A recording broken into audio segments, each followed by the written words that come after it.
Hello, and today we're doing Book 12 of Homer's Odyssey, which is a continuation of Odysseus's long personal story, his sort of recent autobiography to the court of the Phaeacians. In Book 12, Emily Wilson titles Difficult Choices. So again, I suggest, particularly for newer readers to the Odyssey, listen to my preview video first, annotate your book accordingly, and annotate as you listen to the reading. Difficult choices. Our ship sailed out beyond the stream of ocean across the waves of open sea and came to Aia, home of newborn dawn, who dances in meadows with the beams of Helios. We beached the ship upon the sandy shore and disembarked, and there we fell asleep while waiting for bright morning. When dawn came, born early, with her fingertips like petals, I sent my men to Xerxes' house to bring the body of the dead Elpenor. Quickly, we chopped the wood, and at the farthest headland we held a funeral for him and wept profusely, crying out in grief. We burned his body and his gear and built a mound and dragged a pillar onto it and fixed his oar on top, each ritual step in turn. Circe, the well-groomed goddess, was aware that we were back from Hades, and she hurried to meet us with her slaves. They carried bread and meat and bright red wine. She stood among us and said, "This is amazing. You all went alive to Hades. You will be twice dead when other people only die one time. Eat now and stay here drinking wine all day. At dawn, sail on. I will explain your route in detail so no evil thing can stitch a means to hurt you on the land or sea." I'm a stubborn man, but I agreed, so there we sat and feasted on the meat and strong sweet wine until the sun went down. When darkness fell, the men slept by the ship.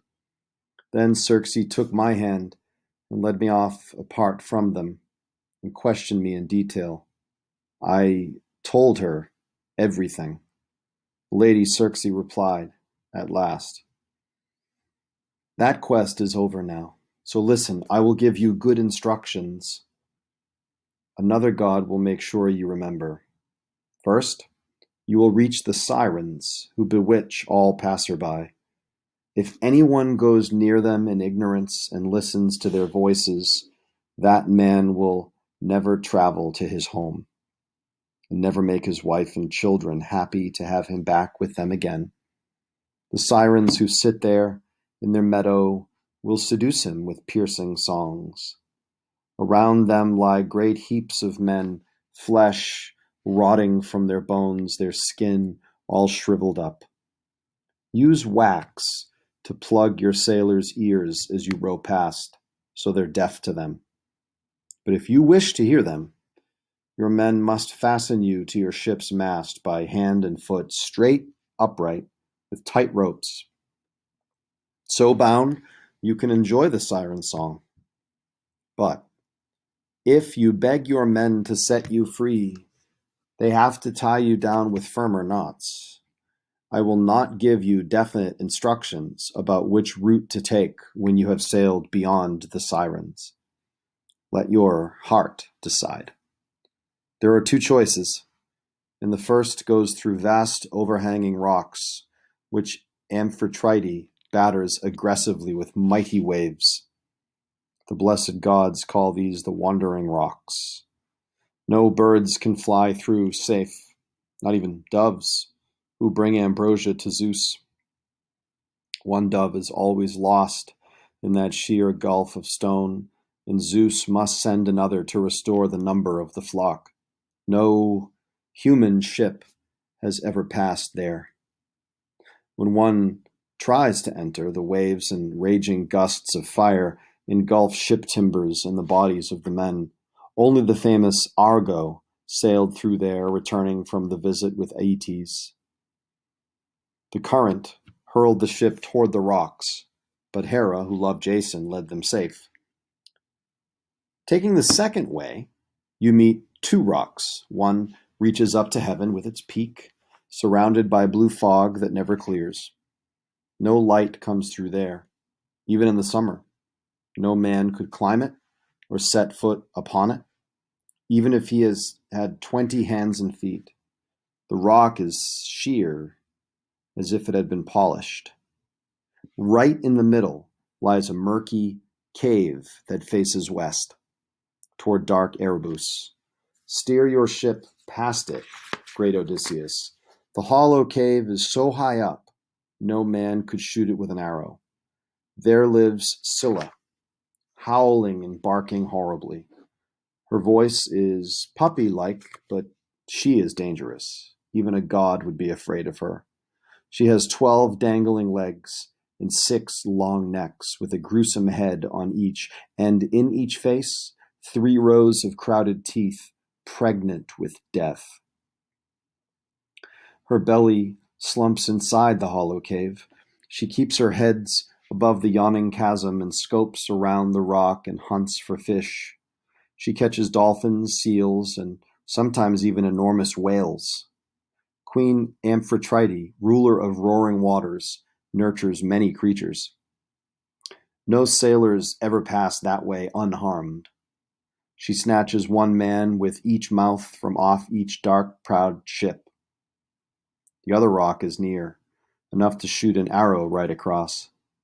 This second rock is lower down, and on it there grows a fig tree with thick leaves.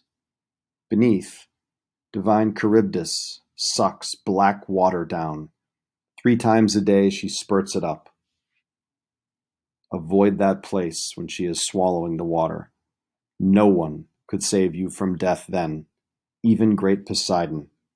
Row fast and steer your ship alongside Scylla, since it is better if you lose 6 men than all of them.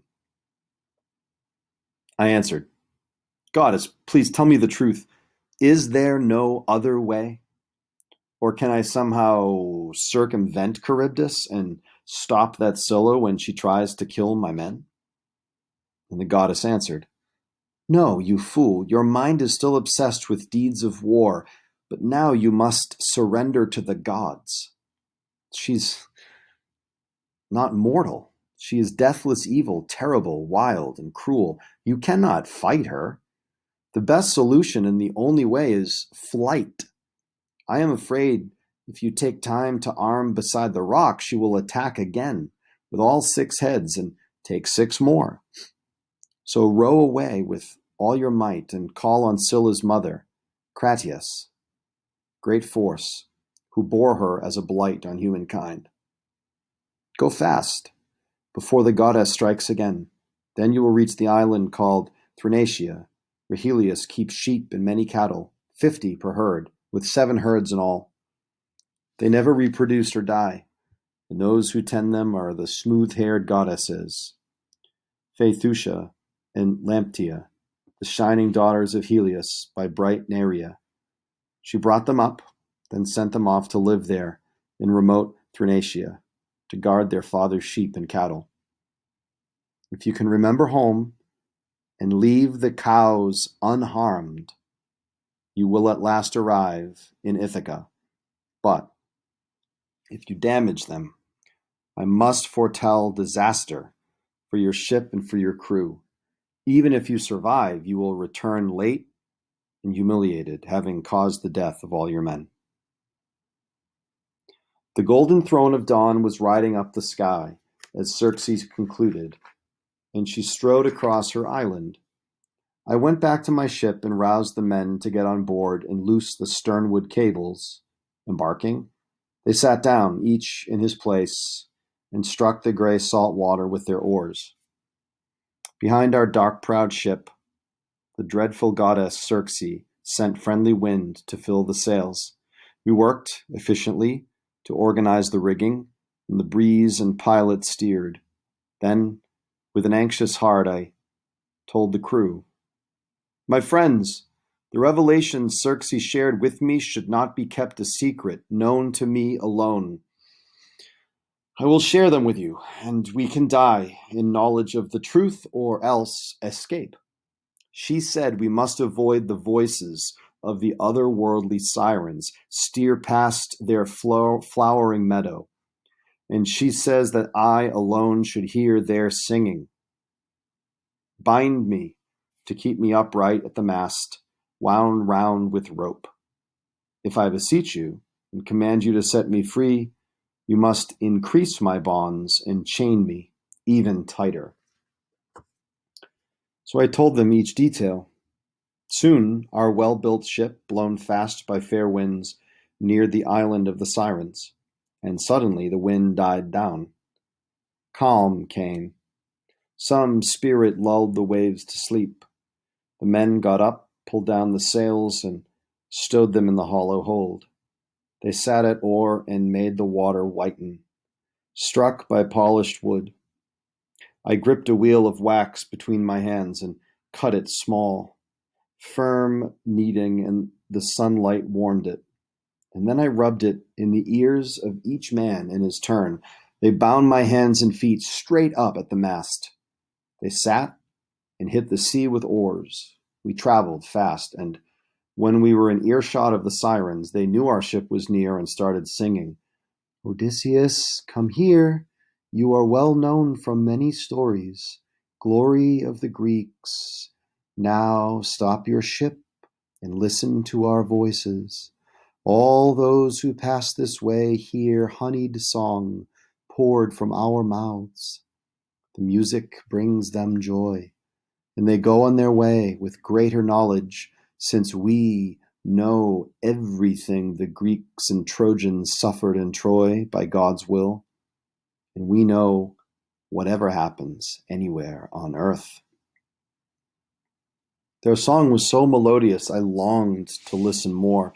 I told my men to free me. I scowled at them, but they kept rowing on. Eurycylus and Perimedes stood and tied me even tighter with more knots. But when we were well past them, and I could no longer hear the singing of the sirens, I nodded to my men. And they removed the wax that I had used to plug their ears and untied me. When we had left that island, I saw a mighty wave and smoke and heard a roar. The men were terrified. Their hands let fall the oars. They splashed down in the water. The ship stayed still, since no one now was pulling the slender blades. I strode along the deck, pausing to cheer each man, then gave a speech to rally all of them. Dear friends, we're experienced in danger. This is not worse than the time the Cyclops captured us and forced us to remain inside his cave. We got away that time, thanks to my skill and brains and strategy. Remember that. Come on then, all of you, and trust my words. Sit on your benches, strike the swelling deep with oars, since Zeus may grant us a way out from this disaster also. Pilot, listen, these are your orders. As you hold the rudder, direct the ship away from that dark smoke and rising wave and head towards the rock. If the ship veers the other way, you will endanger us. They promptly followed orders. I did not mention Scylla, since she meant inevitable death, and if they knew, the men would drop the oars and go and huddle down in the hold in fear. Then I ignored Xerxes' advice that I should not bear arms. It was too hard for me. I dressed myself in glorious armor. In my hands I took 2 long spears, and I climbed up on the forecastle. I thought that rocky Scylla would appear from that direction to destroy my men. So we rowed through the narrow strait in tears. On one side, Scylla. On the other, shining Charybdis with a dreadful gurgling noise sucked down the water. When she spewed it out, she seethed, all churning like a boiling cauldron on a huge fire. The froth flew high to spatter the topmost rocks on either side. But when she swallowed back the sea, she seemed all stirred from inside, and the rock around was roaring dreadfully, and the dark blue sand below was visible. The men were seized by fear. But while our frightened gaze was on Charybdis, Scylla snatched 6 men from the ship, my strongest, best fighters.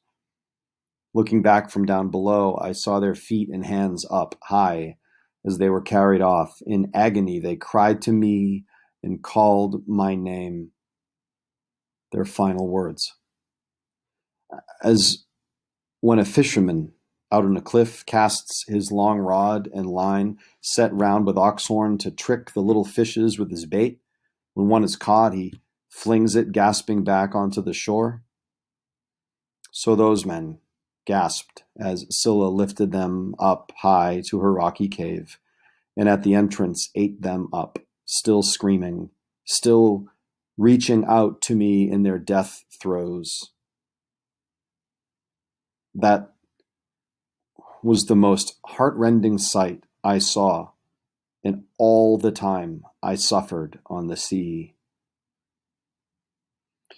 Free from the rocks of Scylla and Charybdis, we quickly reached the island of the god, Hyperion's son, Helios, the sun god. There were his cattle, with their fine broad faces and many flocks of well-fed sheep. While still out on the sea in my black ship, I heard the lowing of the cattle in their pens and bleating of the sheep. I kept in mind the words of blind Tiresias, the prophet, and Circe.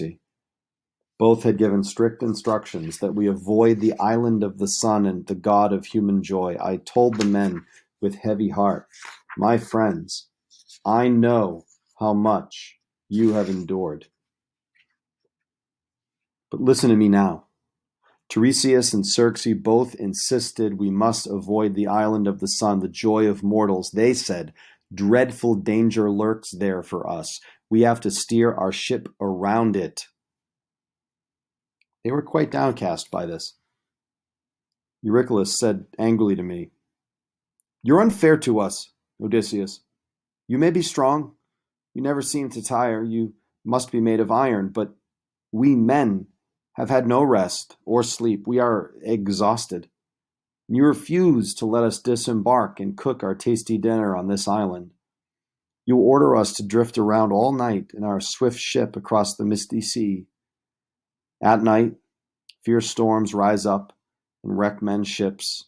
And how can anyone escape disaster if sudden gusts of wind from north or west bring cruel blasts to break the ship, despite the wishes of the gods? Let us submit to evening. Let us stay here and cook food beside the ship. At dawn we can embark and sail the open sea. That was his speech. The other men agreed. And then I saw a spirit must be plotting our destruction. My words flew out. Eurylochus, you forced me to yield, since I am one and you are many, but all of you swear a mighty oath.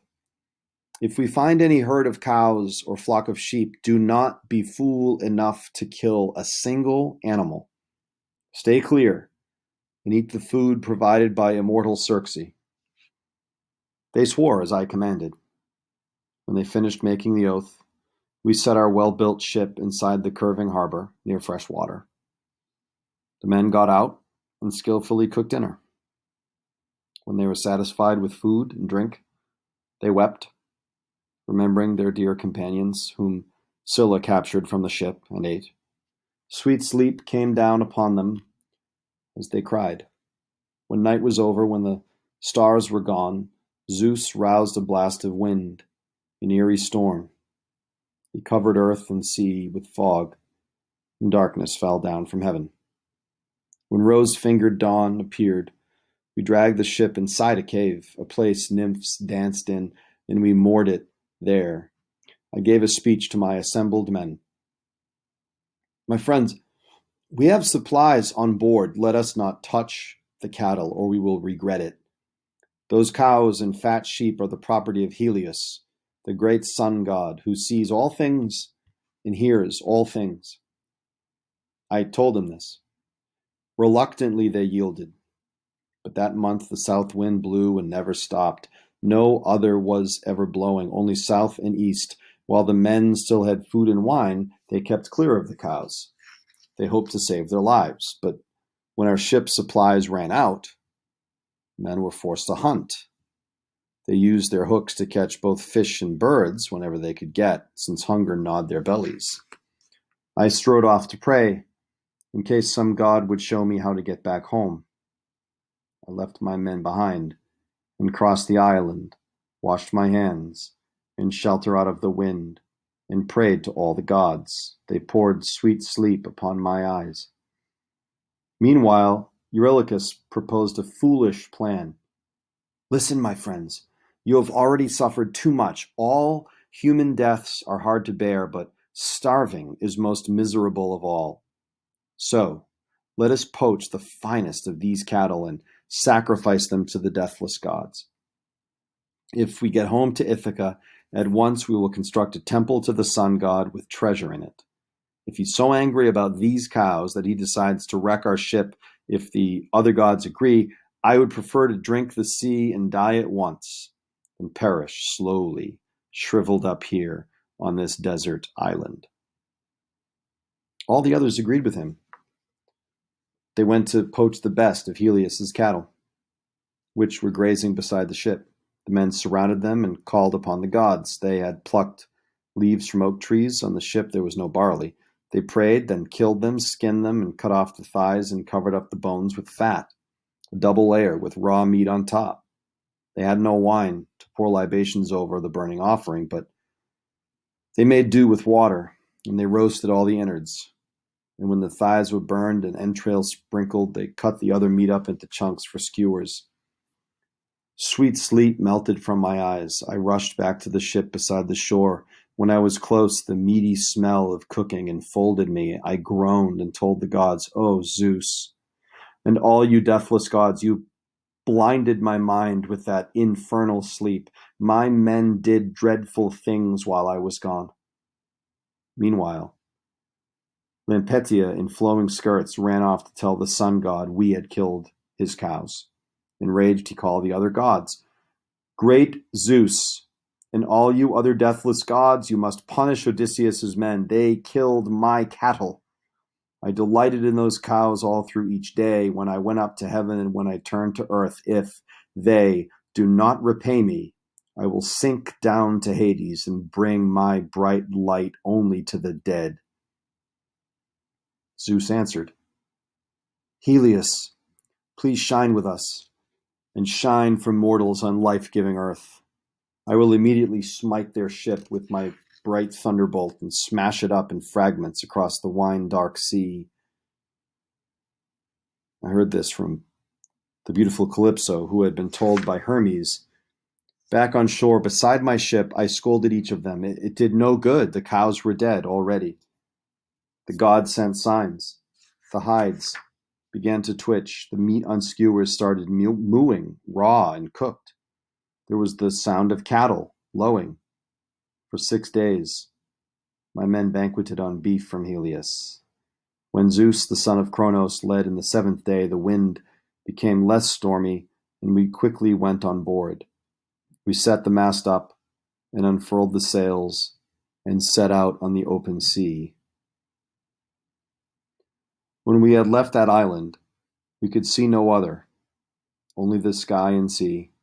Zeus made a mast of dark blue storm cloud hang above our ship. The sea grew dark beneath it.